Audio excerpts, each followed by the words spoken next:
Life known to humankind exists within a thin envelope of air and water that surrounds the Earth. It's called the biosphere. It is an incredibly complex, ever-evolving system of life. Hello, I'm Doug McConnell for the Discovery Channel, and we're at the edge of the Santa Catalina Mountains in the desert north of Tucson, Arizona. And what you see behind me is a 2.5-acre experiment. It's called Biosphere 2.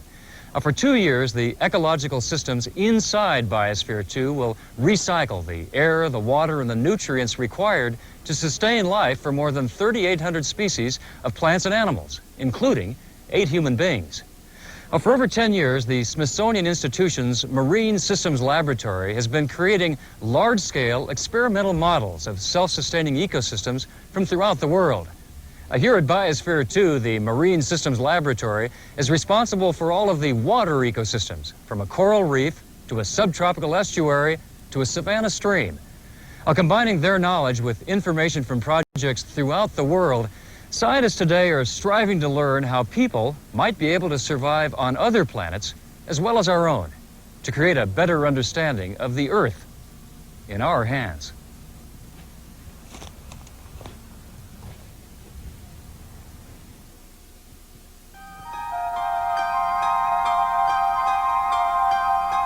Summer 1989. A revolutionary experiment is underway in the Arizona desert, one that may determine our ability to build settlements on other planets. Inside this unique, self-contained, airtight test module, scientist Gay Alling has been subsisting for 5 days, completely sealed off from the outside world. The greenery that surrounds her has been a source of clean water, clean air, and food. The success of this experiment is due in part to the work being done here at the Smithsonian's Museum of Natural History by Dr. Walter Adey in the Marine Systems Laboratory. That dry on this side. We do have beach ridges that have cacti in them. Both experiments are part of an effort to understand what it will take for human beings to survive on other planets. And even more important, how to survive on our own.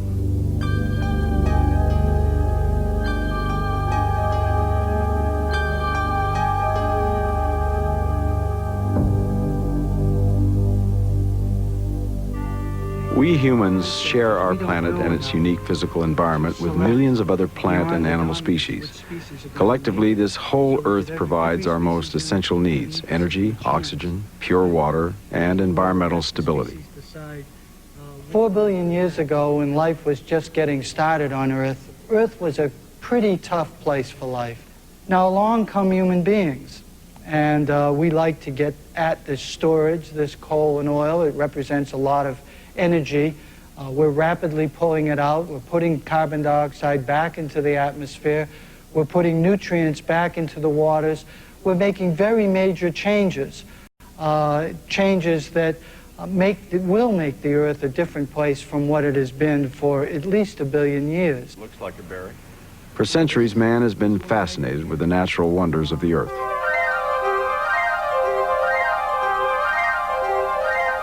The ancient Greeks called it Gaia, Mother Earth, a wholeness composed of many parts, each intimately connected to the rest.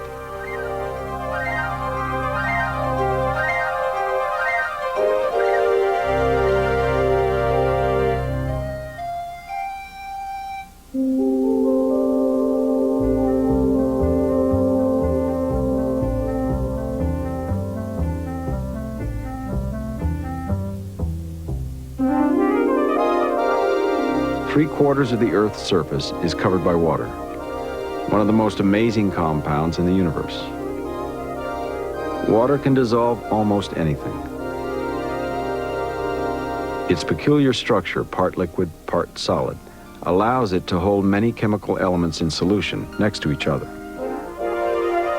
The oceans are a melting pot of elements, allowing the many combinations that lead to life.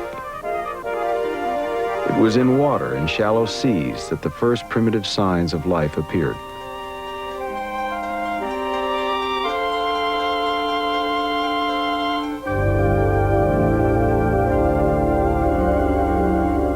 Over the ages, an ever-expanding plant growth changed the Earth's surface into the biosphere we know, with an incredible diversity of animal species and a host of interrelated environments.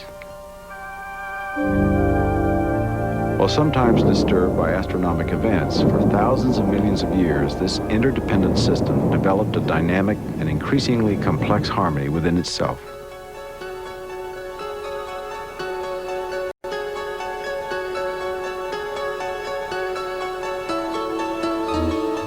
But within the past several centuries, that harmony has come under siege.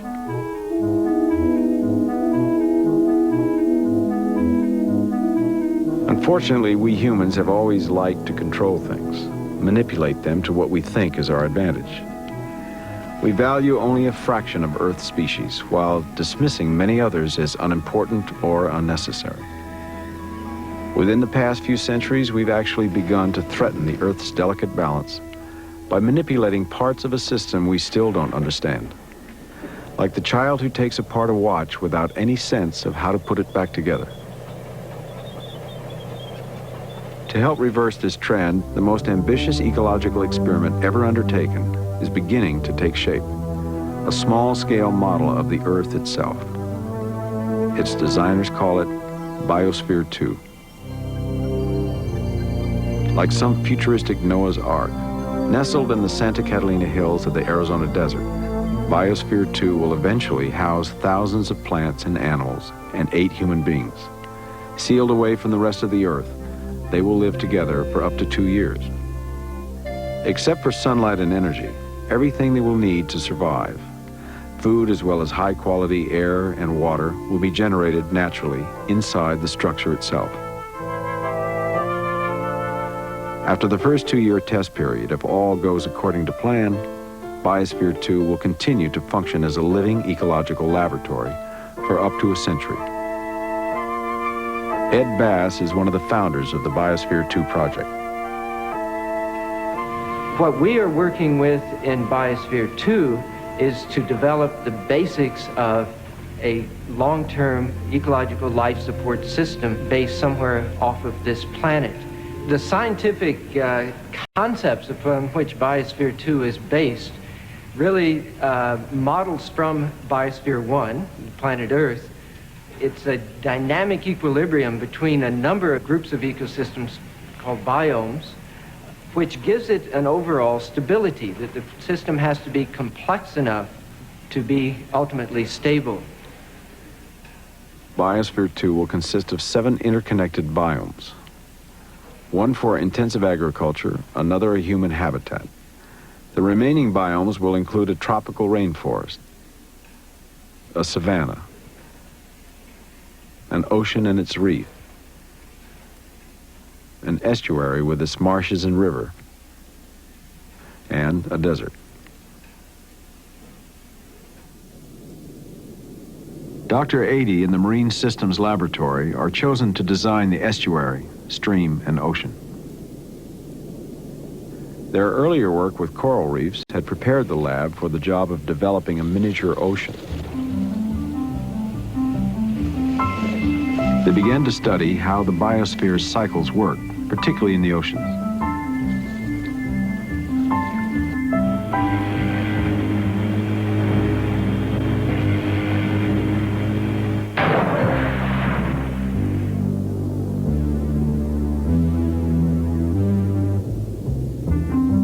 One of the first ecosystems to capture their attention were these enormous masses of calcium carbonate, the largest structures built by living things, that capture and convert solar energy more efficiently than any other system, the coral reef.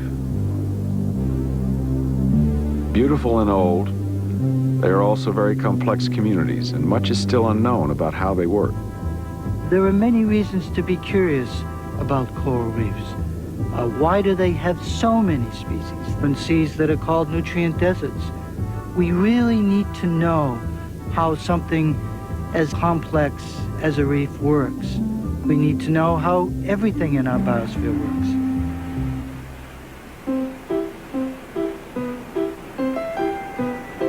To help answer these questions, the Marine Systems Laboratory sets out to recreate a living, working coral reef. If they succeed, they will have a means of experimenting, of tinkering with a living system to gain a better understanding of what happens to it under different conditions and why. Ecology is not an experimental science when it deals with the large scale. It's certainly true that scientists can carry out some very basic experiments with individual organisms and small parts of living systems.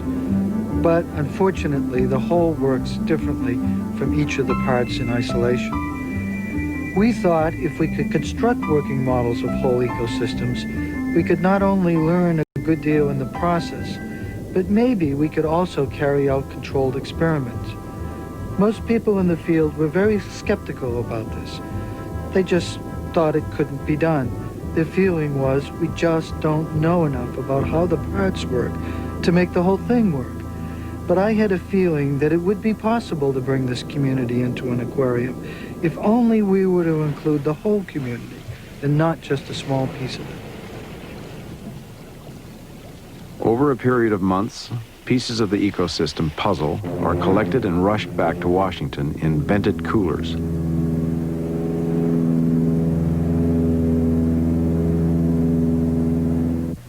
They are placed in a 3,000-gallon tank in the National Museum of Natural History. As more organisms are added, the diversity inside the tank increases. The complex food webs found in wild reefs begin to form. Although to some scientists it seems to go against logic, other scientists have demonstrated that the greater the complexity at all levels within an ecosystem, the more stable the system is. If one species is having a difficult time, there is always another, perhaps just a little better adapted, ready to take its place. In addition to a representative sampling of organisms, two major conditions that affect reef life have to be accurately duplicated as well. Wave action, to keep the limited nutrients in the ocean in constant touch with the plants that need them, and intense tropical sunlight to provide the energy for photosynthesis.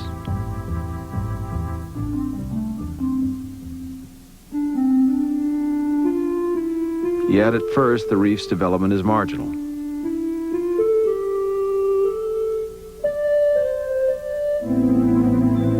The Marine Systems Laboratory begins to suspect the problem is lack of a supply of fresh, open ocean water running across the reef to supply oxygen and carry off wastes, as it does in the wild.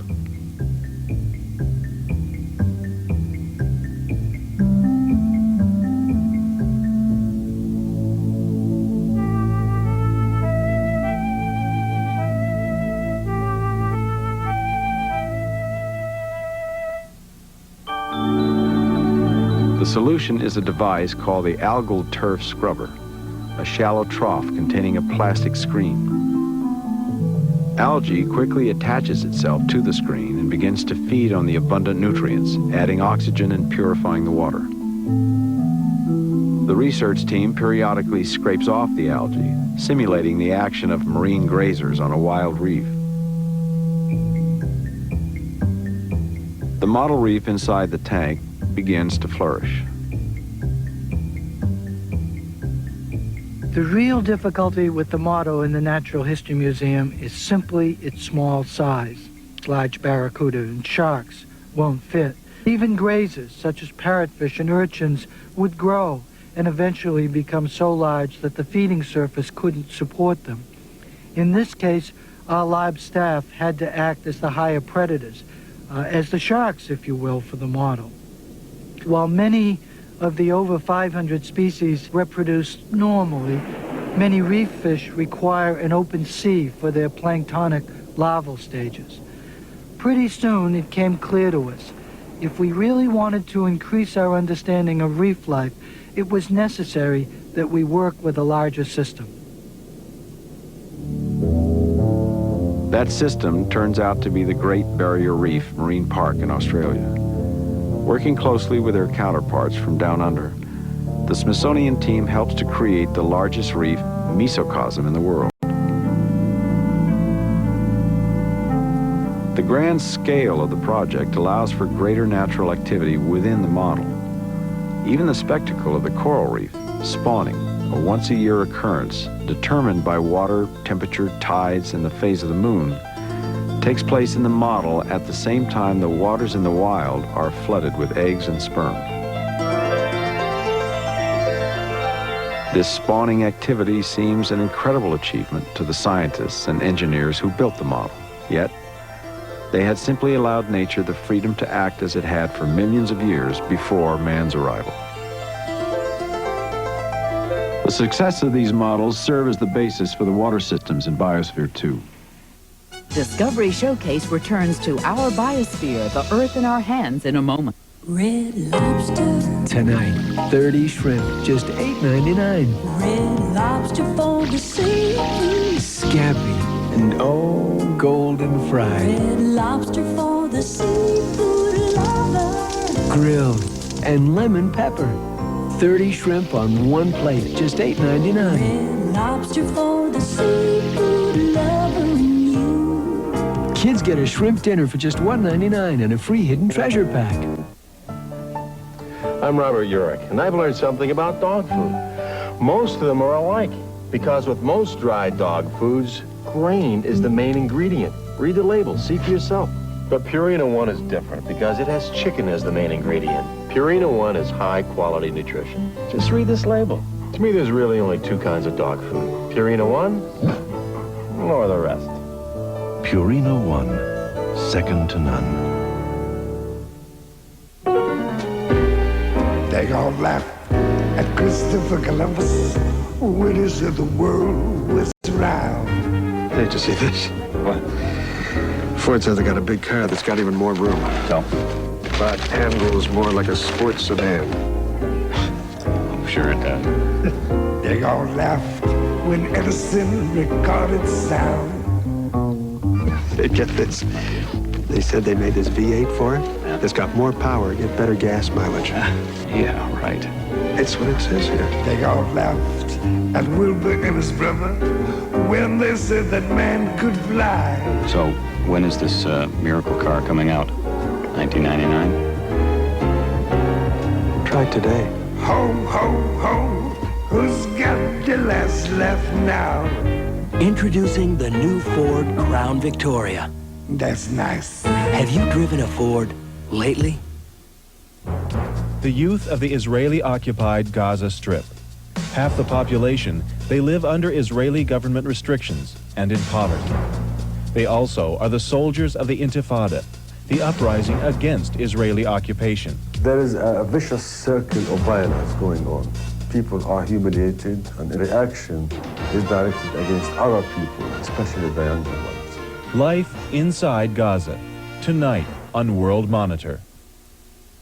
Okay, so you have thin hair. Now what? You can try covering it up with a toupee, or you can try to grow hair with a drug that can cost hundreds of dollars and may give you some peach fuzz and some drug side effects. Or you can do what over 3 million other people have done and try New Generation, the original formula discovered by doctors at the University of Helsinki to give you thicker, fuller-looking hair, results they once thought were impossible. Order New Generation now, and you'll get a 3-month supply of our shampoo, cleanser, conditioner, and our exclusive laboratory-developed overnight formula, all for about the price of a cup of coffee every day. Oh, and you get one more thing, a money-back guarantee. If you're not completely satisfied with the results, you'll get a full refund. Try getting that from a doctor. Don't wait another day. Order New Generation now. To order, call toll-free 1-800-854-5900. That's 1-800-854-5900. Discovery Showcase now returns to our Biosphere, the Earth in our hands. To create Biosphere 2, a diverse team of scientists, engineers, and managers has been assembled. It's an intensely collaborative effort, directed by Margaret Augustine, project director of Biosphere 2. I think some of the most challenging areas are the transition zones, that interaction between any one biome and the other biome. And that is both physically in the structure and the engineering, but also comes into play with the people that are working on the projects, the engineers, the biologists, the botanists, bringing them together to work and to start exchanging meaningful data, which will go into the engineering and design of any one of those areas. A normal workday here consists of up to a dozen different meetings with everyone from astrobiologists to electricians. Today's conference is with the men and women who will construct the plumbing for the water systems. A unique set of problems confronts them. Organisms and their wastes tend to congregate on the ocean floor. And just as human cities need a hinterland, the seabed needs a large body of water that is rich in oxygen, but poor in nutrients. The effects of that bigger ocean will be provided once again by plants, in this case in the form of the algal turf scrubber.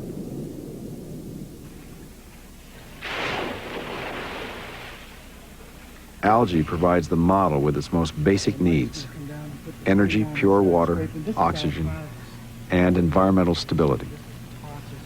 These highly reproductive and fast-growing algae are naturally selected by the system for the algal scrubber community. It's a natural community. The success of the algal turf scrubbing technology as a purifier of water systems demonstrates the potential of using natural systems to purify the polluted streams, lakes, and estuaries of the planet. We don't come in with the equivalent of an insecticide. I mean, if we were farming, we'd say, okay, these guys are eating our plants, they're making it a little more difficult for us to do what we want to do, so we got to zap them.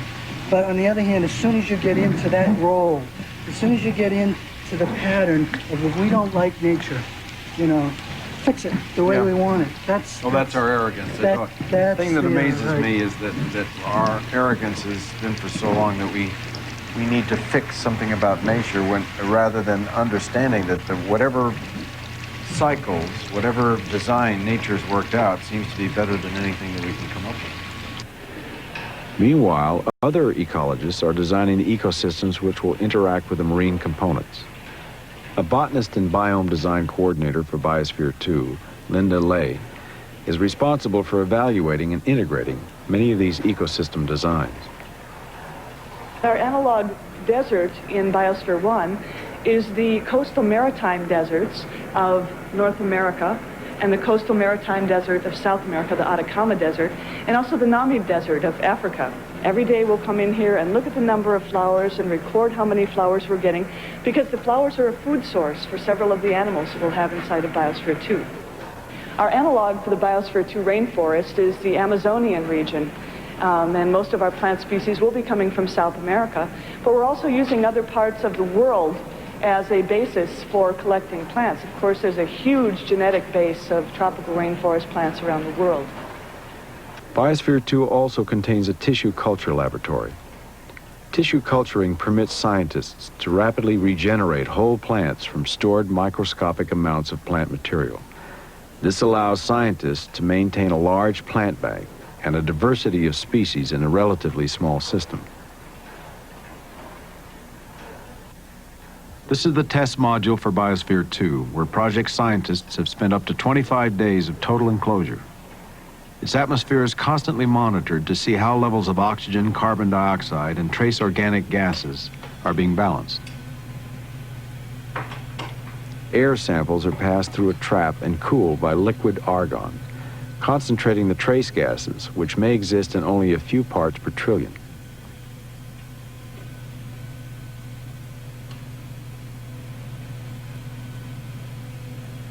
A chromatograph separates the gases into their elemental forms, each of which leaves a unique visual signature. This attention to trace gas buildup is a result of knowledge gained from an experiment done in the Soviet Union in the early 1970s. A crew of 2 men and a woman were successfully sustained for half a year in an airtight 300 cubic meter facility, which included growth chambers for the agricultural crops that supplied nearly half the crew's diet. Meat, milk, and other staples were passed into the capsule from the outside. The experiment started with a 6-day supply of oxygen in the module. Professor Joseph Gittleson of the USSR's Academy of Sciences, a pioneer in the development of closed ecological systems, was able to sustain life by using vats of algae to produce more oxygen and remove carbon dioxide. Concerned with environmental quality, Mission Control at Biosphere 2 provides a central location where all the functions of the different ecosystems of the sealed enclosure can be monitored. The computers here will react to any buildup of trace gases in any of the ecosystems, and the biospherians will be advised on how to rectify the situation before it becomes serious.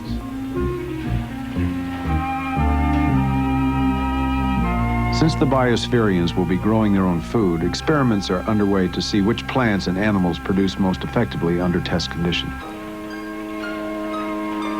Like any farm environment, the intensive agricultural area of Biosphere 2 will have its share of weeds. They will be pulled by hand and fed to the animals, which can convert their energy into food.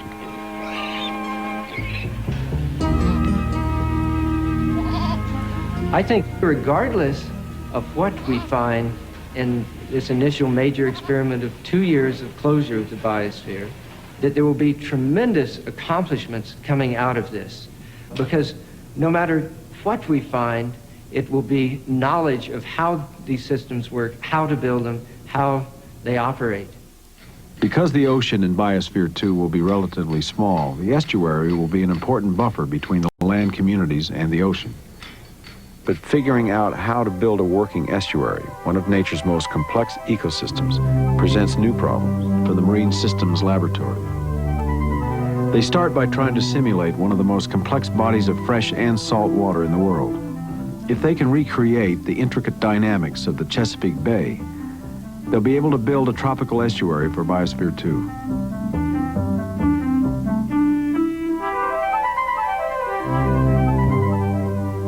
Under his other hat as captain of the research vessel Marsis Resolute, Dr. Adiad navigates his floating lab towards the areas where the collection of Chesapeake Bay specimens will begin. Estuaries are transition zones between bodies of fresh and salt water, places where people have always tended to gather.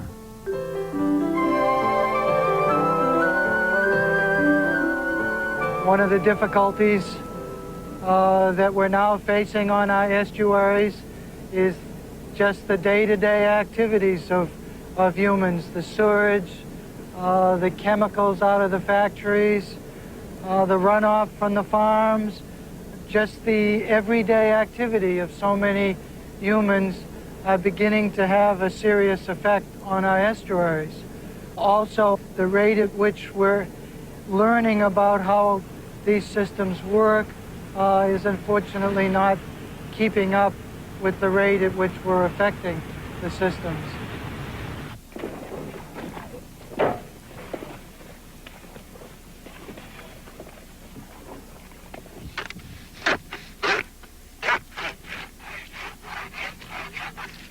One of the plants gathered provides a natural barrier to another problem facing estuaries, erosion. And just as in Chesapeake Bay, erosion is a major problem. This grass, Spartano alterniflora, along with a community of animals, greatly reduces the erosion both in the bay and in our mesocosm. Without it in the mesocosm, we erode away our beach ridges. Without it on the bay, beach ridges and fences and houses sometimes go into the bay. This is a very tough community that, to a large extent, is resistant to wave erosion, as you can see. Also resistant to shovels. Discovery Showcase returns to our biosphere, the Earth in our hands, in a moment. Wings, Wednesdays and Saturdays at 9 Eastern on the Discovery Channel. For your next vacation, visit another world. A world that grabs your imagination and never lets go.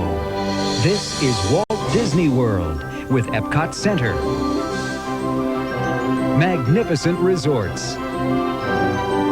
The Magic Kingdom and the Disney MGM Studios theme park.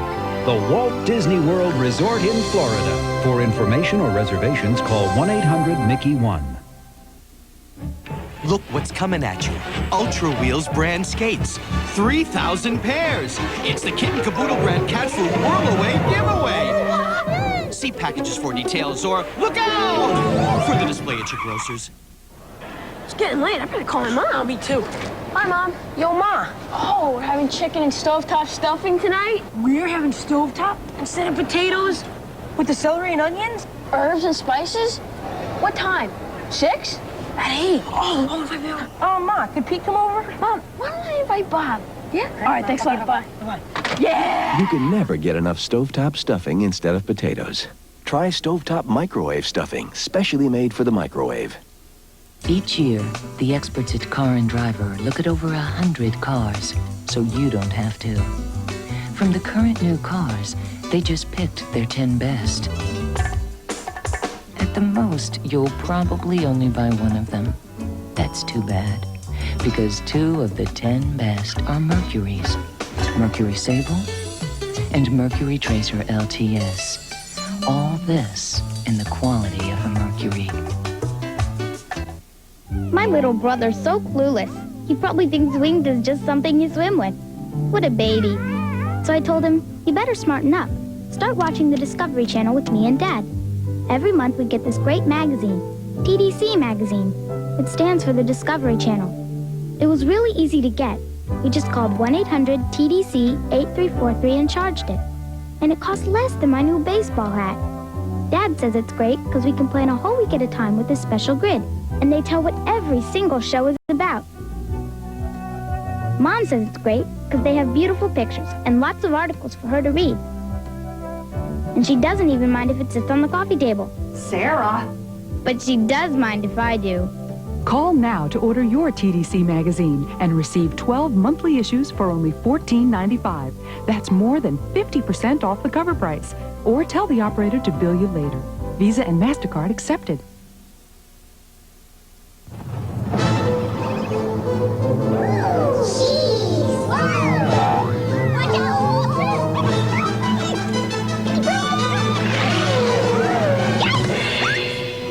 Introducing one giant leap in snacking. Ritz Bits and the taste of real cheese have come together in tiny sandwiches. New Ritz Bits sandwiches with cheese and Ritz Bits sandwiches with peanut butter. Discovery Showcase now returns to our biosphere, the Earth in our hands. Most of the Chesapeake Bay collections are taken as chunks of mud and microorganisms, sand, plants, and animals that fit easily into a picnic cooler. Invertebrates and some fish are captured in these blocks, while others live further offshore and must be netted separately. Oh, marvelous, aren't they? Wow, look at that. That's fantastic.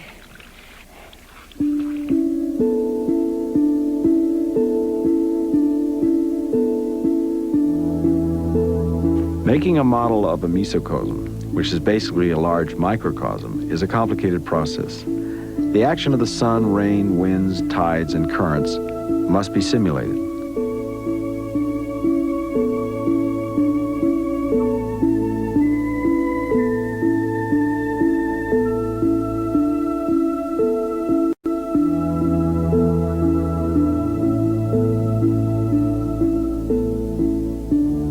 Once they're all tied together, we know from experience in the past that we do now have the ability to put such a system together and make it work.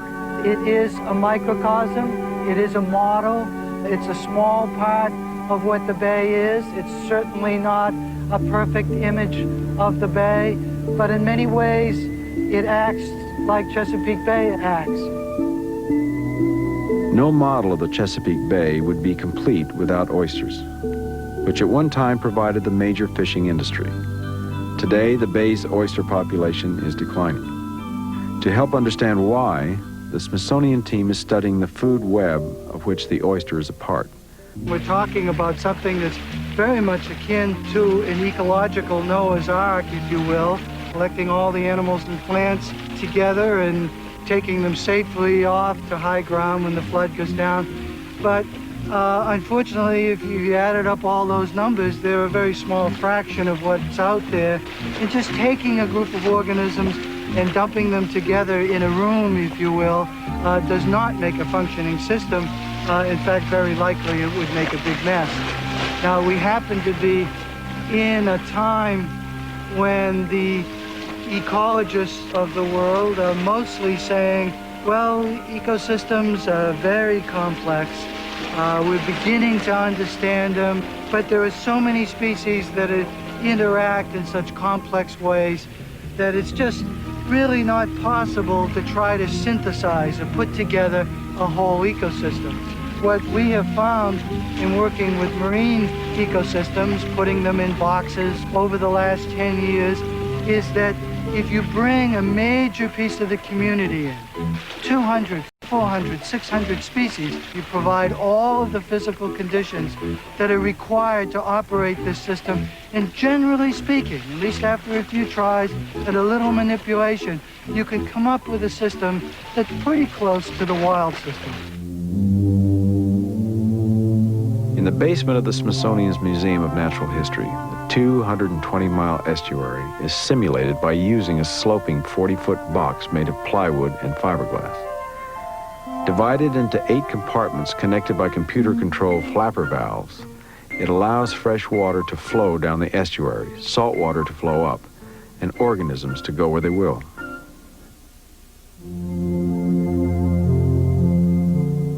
There are reservoirs for tides.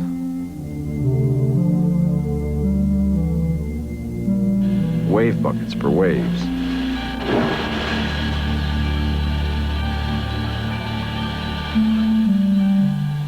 Fans and nozzles for wind and rain. High-intensity vapor lamps to bring in the sun.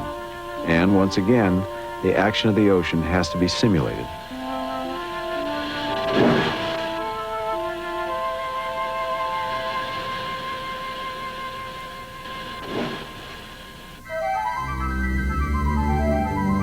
The success of the Chesapeake Bay model is critical to the success of Biosphere 2, where the structure that will eventually house the ocean and marsh are already under construction.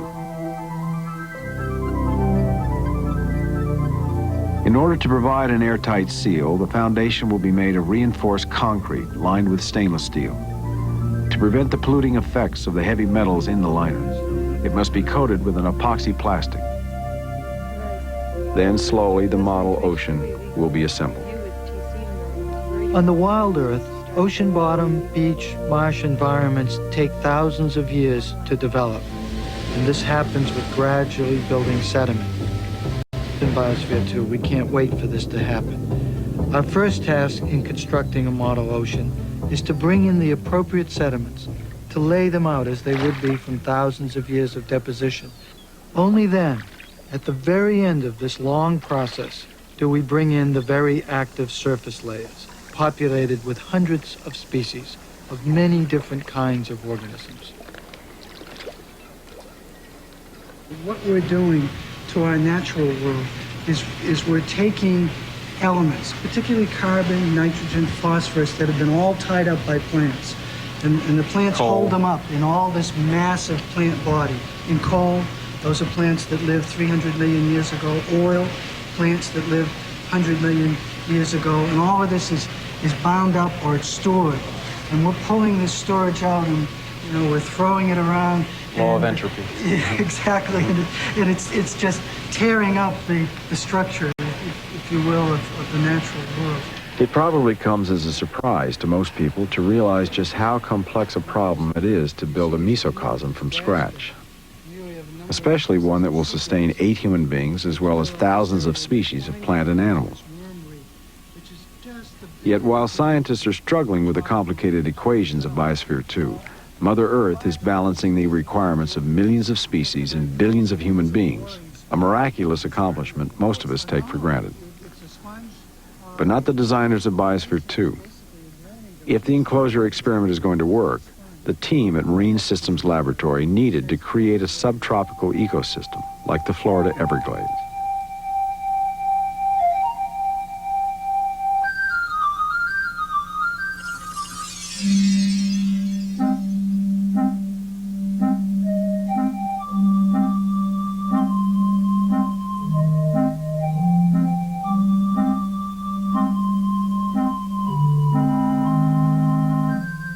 The freshwater Everglades is known as the River of Grass.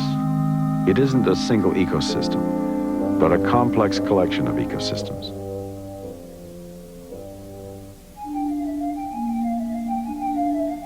The grass is actually an elegant sedge that dominates everything in this extremely shallow and slow-flowing stream out of Lake Okeechobee. The first task is to find the best places to collect all the life forms needed to simulate a 25-mile stretch of earth and water in Biosphere 2's limited space. Coming in from the open Gulf of Mexico onto the Everglades coast, the first thing we see are large mangrove islands. On these red mangrove islands, there are many beaches, sandy, arcuate beaches with large beach ridges, vegetated in most cases.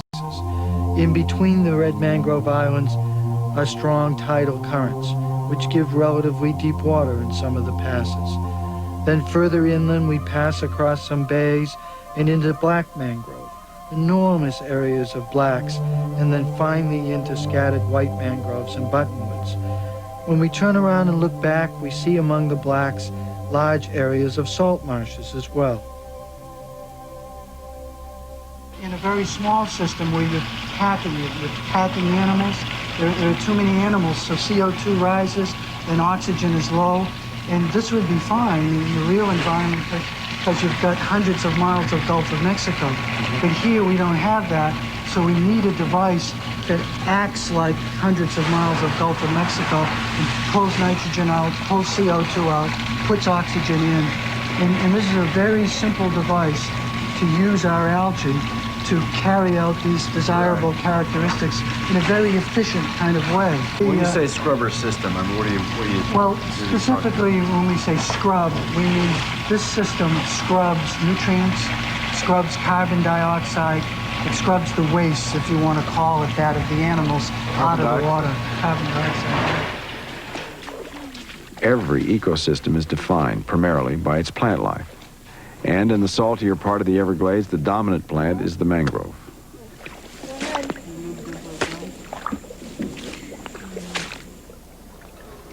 Once the mangrove collections are complete, attention turns to the coastal areas. The team collects as many species of the creatures who live there as they can find, including one most people regard simply as a pest. Introducing mosquitoes into a closed environment goes against sentiment, but not against logic. Besides, many species do not feed on humans. For them, frogs and birds will do just as well. These incredible flying machines with their built-in gyroscopes make helicopters look primitive by comparison, but it is their reproductive capabilities that interest the ecologist. Male mosquitoes feed primarily on flower pollen, but when it is time for the female to lay eggs, she requires additional food. Millions of years ago, the female mosquito stumbled across a rich source of nutrients, the blood from a wide variety of vertebrates, including man.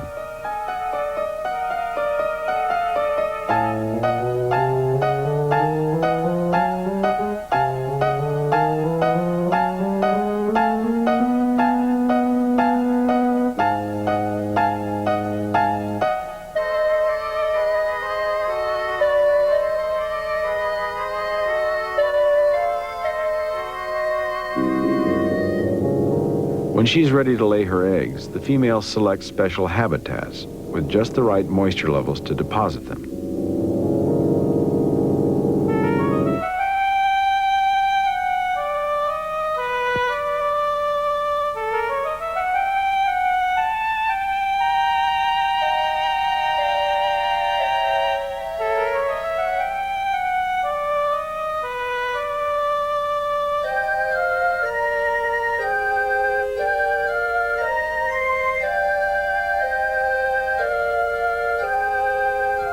When the eggs hatch, the mosquito in its larval form appears.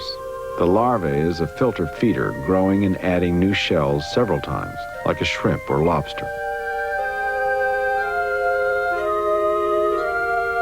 Most mosquito larvae end up as meal for fish or a dragonfly and are a crucial part of the food chain.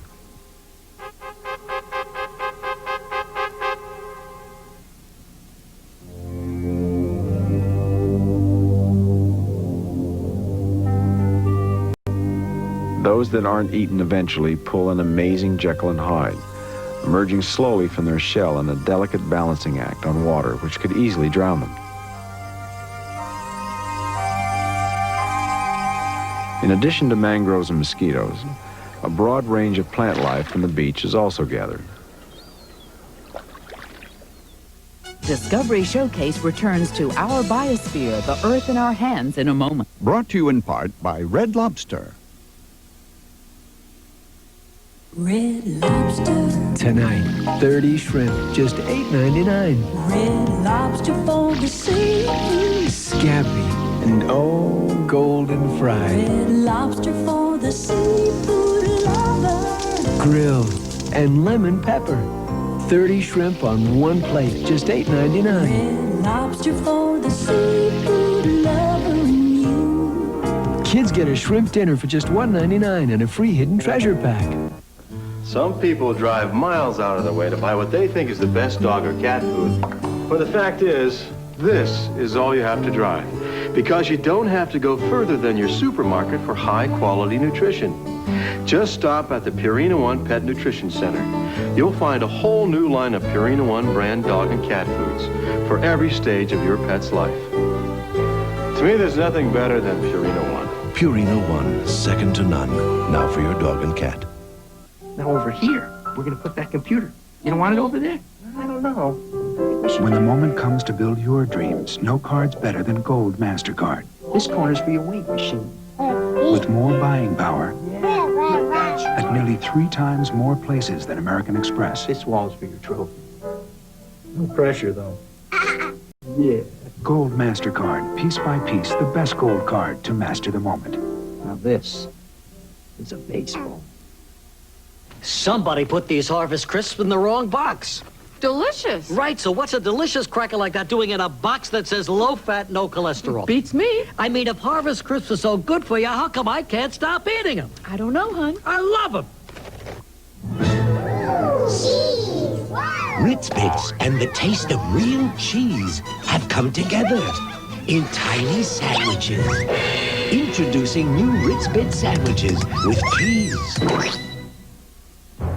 The youth of the Israeli-occupied Gaza Strip. Half the population, they live under Israeli government restrictions and in poverty.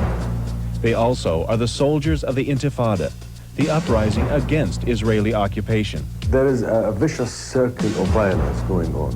People are humiliated, and reaction is directed against other people, especially the younger ones. Life inside Gaza, next on World Monitor.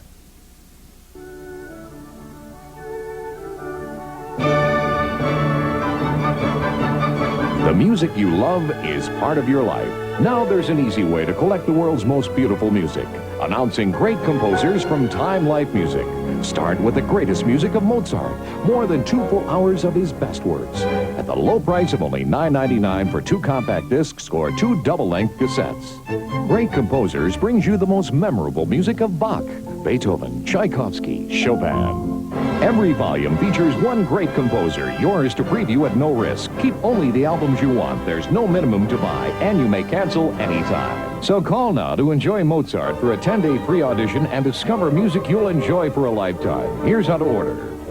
To order, call 1-800-825-3800 or send us $9.99 for 2 cassettes or 2 compact discs, plus $3.50 shipping and handling to Mozart, P.O. Box 1880, Department 9, Alexandria, Virginia.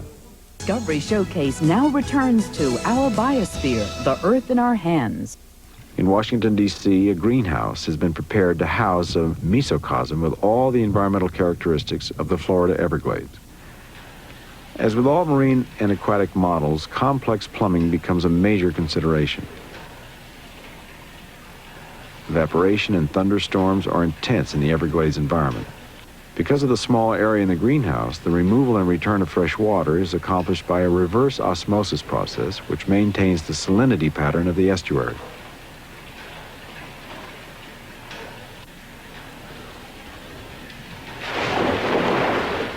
In this case, the ocean being simulated is the Gulf of Mexico, along with its complex tides. Now that the greenhouse contains an Everglades environment, it is ready for the ecosystem being gathered in Florida. As the time for departure nears, the last few mangroves are taken from the marsh. No one really knows how many will survive the upcoming trip, and it won't hurt to have a few spares. The key to the survival of hundreds of species is getting them back to Washington as quickly as possible. Some will make the non-stop journey north in a specially equipped truck. The rest will be carried north by boat, then transferred to the truck for the final leg.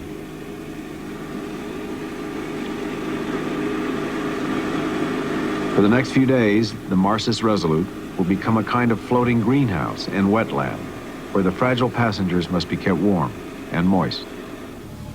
Unlike most newcomers to summertime in the nation's capital, these visitors won't mind the humidity and heat. 8 separate tanks, each with its own salinity level, are required to house the new arrivals.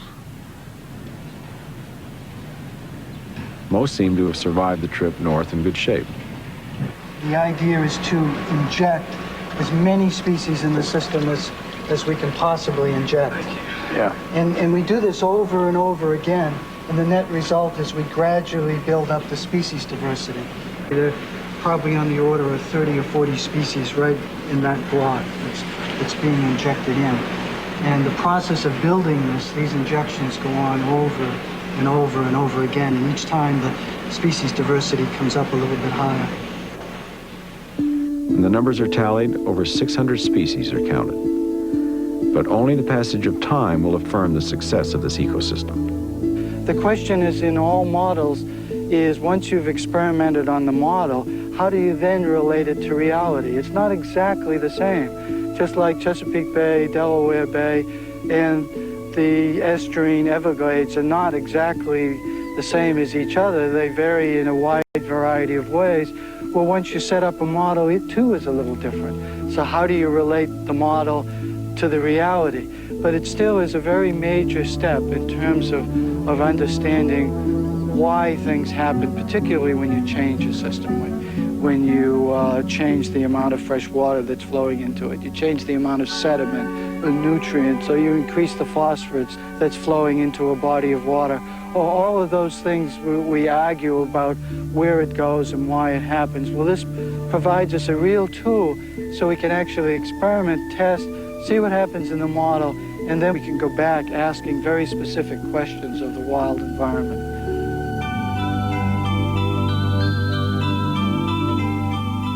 One positive indicator of success will be the growth of the fish population in the model. Now that they are in their new home, these fish will waste little time in ensuring the continuation of their species, continuing the life cycle that has existed for thousands of generations. A year later, when the fish populations of the estuary are checked, laboratory staff find that abundant reproduction has occurred in many species. The ecosystem and its inhabitants are prospering, much as in the wild, with some dominant species and others constantly changing. With the understanding and experience of many living models behind them, the Smithsonian crew has been able to create a new dimension in diversity and complexity that is evident here inside Biosphere 2.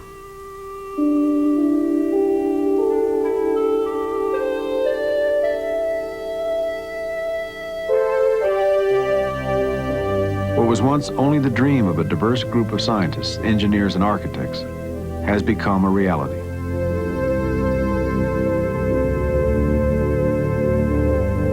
The ecosystems within its glass walls are flourishing.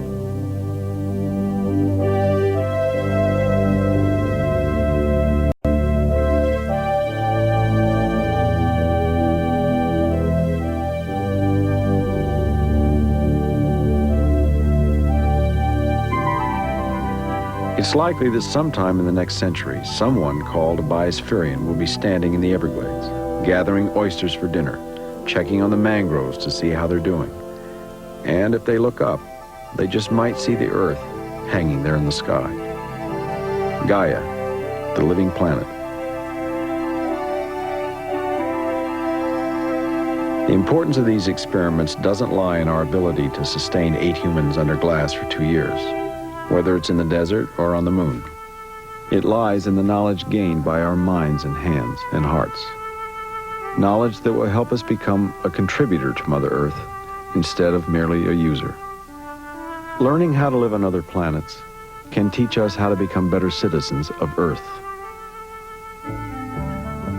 Cleaner air and purer water are within our grasp now, if only we don't let these opportunities to learn and act on what we learn slip through our fingers.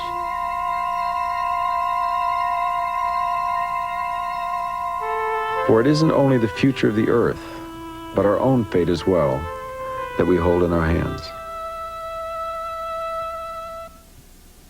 We may take for granted that the Earth will always be able to sustain us, but with more than 5 billion people using its resources, and with that human population growing dramatically, we all need to become aware of just how fragile nature really is. A Biosphere 2 is a model of life functioning in fine-tuned harmony. Perhaps if we all take the time to understand the complexities of our environment, Biosphere 1, we too can create balance and harmony in the natural world. Well, I'm Doug McConnell for the Discovery Channel. Thanks for watching.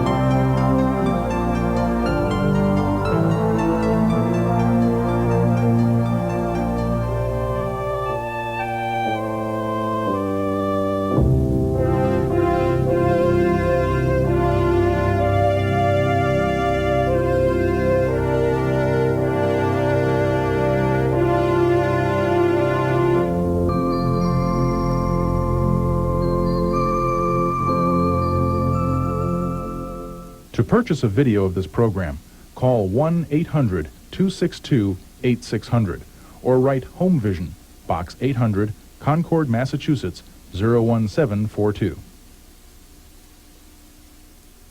More information about building living ecosystems can be found in the new book, Dynamic Aquaria, available June 1991. To order, call toll-free 1-800-321-5068, weekdays 8 a.m. to 5 p.m. Central Time.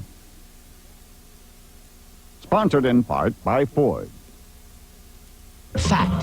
The all-new Ford Escort is the best-selling small car in America. Fact. The new Escort has the highest owner satisfaction of any car in our history. Fact. Escort has more repeat buyers than any car in its class. Call it leadership. Call it winning. Call it anything you want. The simple fact is, Ford is number one.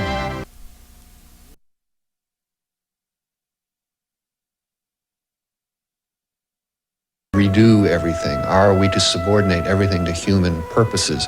Are we to believe in this modern religion of science and rationalism and technology? You are asked stubborn, disagreeable questions about those things that we still need to ask. I often wonder what man will do with the mountains. Will human destruction work out a higher good, a finer beauty? Will a better civilization come in accord with obvious nature, and all this wild beauty be set to human poetry and song? What is the human part of the mountain's destiny?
Major funding for this series is provided by the Corporation for Public Broadcasting and by the financial support of viewers like you. Corporate funding for the American Experience is provided by Aetna. For more than 130 years, a part of the American Experience.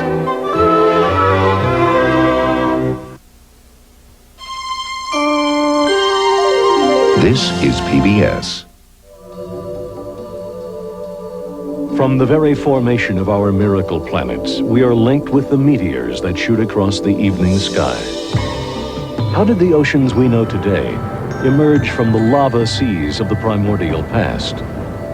Could our world once have been bombarded by meteorites like the ones that cratered the surface of the moon? Were the dinosaurs the victims of a latter-day meteorite impact that caused mass extinctions? Could meteorites strike again and bring about a great cataclysm? Join us in a search for the meteorites that have shaped our world. The third planet, this time on the Miracle Planet.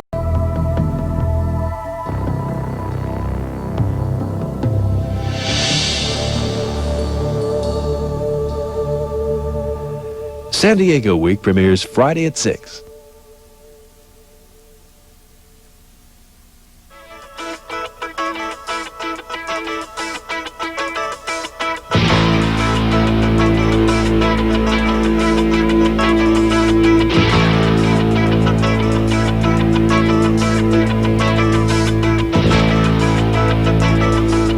San Diego Week premieres Friday.